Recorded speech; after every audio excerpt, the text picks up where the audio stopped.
जय झूलेलाल। तव्हां सभिनि खे पद्मिनी ग्यारस जो लख लख वाधायूं हुजनि। हर हमेशह वांगुरु पाण हिन ग्यारस जी कथा शुरू करण खां पहिरीं गणेश गणपति महाराज जो ध्यानु धरंदासीं ऐं उन्हनि खां आशीष वठंदासीं त असांजी हीअ पूॼा प्रार्थना हीअ ग्यारस जी कथा सफली थिए। बोलो गणपति महाराज की जय। वक्रतुंड महाकाय सूर्यकोटि समप्रभ निर्विघ्नं कुरु मे देव सर्वकार्येषु सर्वदा। बोलो ग्यारस माता की जय। कीर्तिवय नाले एक राजा हूंदो हो। हुन राजा खे 100 ज़ालूं हुयूं। उन मां हिकु बि पुटु अहिड़ो कोन हो कि जेको राजा जे पुठियां उनजो राजभाग संभाले सघे। त राजा इलाही प्रेम सां निमाणी वेनती करे सभई महाराजनि खे सभई ब्राह्मणनि खे पंहिंजे दरबार में घुराई। उन जी ख़ूब सेवा कई, उन्हनि खे भोजन कराई ऐं उन्हनि सां निमाणी वेनती कई त अहिड़ो कोई उपाय ऐं ॾस ॿुधायो जंहिंजे करे मूंखे हिकु योग्य संतान प्राप्त थिए, हिकु योग्य पुटु प्राप्त थिए जंहिंखे आउं सॼो इहो राजभाग ॾेई सघां, जेको उन राज खे संभाले सघे। उन्हनि महाराजनि चयोसि कि तूं हवन कर।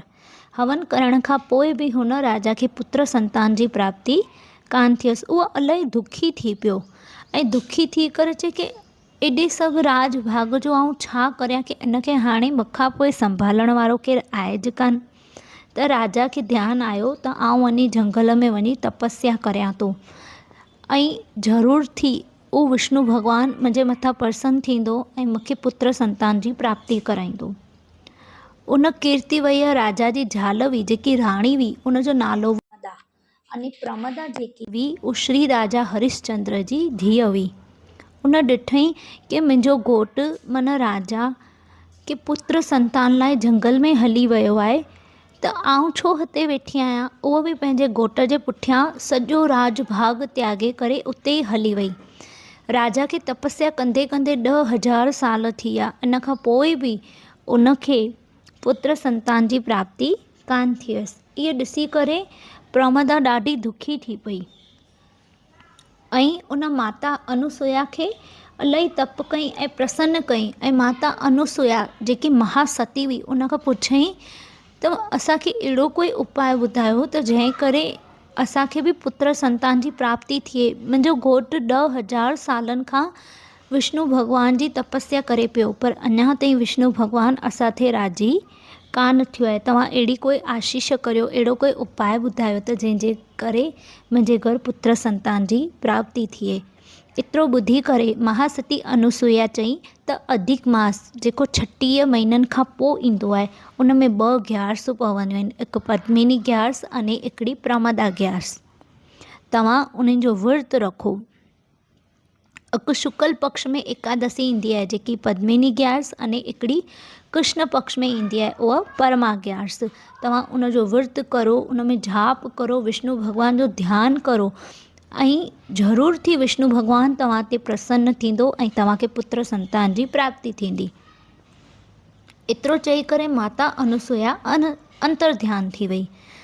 प्रमदा राणी हुई, उनखे इहा ॻाल्हि इलाही सम्झ में आई ऐं उन ज़रूर थी उन ई अधिक मास में 2 ग्यारसुनि जो विर्त रखई। विर्त जे फल करे विष्णु भॻवानु उन ते राज़ी थी वियो ऐं उनखे दर्शन ॾिनई त राणी तो मूंखे इलाही प्रसन्न कयो आहे। घुर, तोखे जेको बि वरदान खपे मूंखां तो घुर, ऐं ज़रूर थी तोखे उहो विर्त कंदुसि छोकी इहा अधिक मास मूंखे इलाही प्रिय आहे ऐं तो इन जा ई 2 विर्त कया आहिनि, उनजे करे आउं तो ते इलाही प्रसन्न थियो आहियां।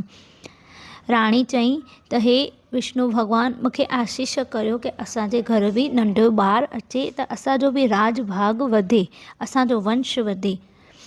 विष्णु भॻवानु उन जी इन ॻाल्हियुनि ते राज़ी थी वियो ऐं तथास्तु चई करे उतां खां अंतर्ध्यानु थी वियो।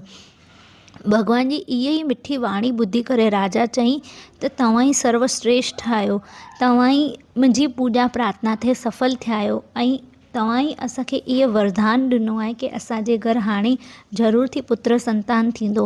इन करे आउं तव्हांजो ख़ूब ख़ूब आभार मञां थो। हे मुंहिंजा परमपिता परमात्मा, तव्हांजे श्री चरणनि में मुंहिंजो वारंवार नमस्कार आहे ऐं आउं सदैव तव्हांजो ईअं ई आभारी रहंदुसि। एतिरो ॿुधी करे बि विष्णु भॻवानु उतां खां त अंतर ध्यानु थी वियो हो। जीअं राजा राणी पंहिंजे दरबार में विया, पंहिंजे महल में वरी वञी पहुता त ॾिसे त उते हिकु नंढो ॿारु रमी रहियो आहे जंहिंजो नालो कार्तवीय हो। राजा उनखे ॾिसी करे ई इलाही ख़ुशि थी वियो की इहे सभु विष्णु भॻवान जी लीला आहे। त उन्हनि असांखे वर ॾिनो, जीअं असां महल में पहुता आहियूं त असांजो ॿारु असांजे साम्हूं बीठो आहे। इहे कार्तवीय उहो ई पुटु आहे जेके रावण खे बि हिकु समय ते क़ैद कई हुई। त इहा ई पद्मिनी एकादशी जो प्रभाव आहे। छो करे इहा अधिक मास में ईंदी आहे। इन करे तव्हां सभिनि सां निमाणी वेनिती आहे कि अधिक मास जी ॿ ग्यारसूं, हिकु शुक्ल पक्ष वारी पद्मिनी ग्यारस ऐं कृष्ण पक्ष वारी परमा ग्यारस, तव्हां उन जो विर्त रखो, उन जी कथा ॿुधो, पंहिंजे ॿारनि खे ग्यारस जो फल ॿुधायो, उन जो पूॼन करो, श्री विष्णु भॻवान जो ध्यानु करो।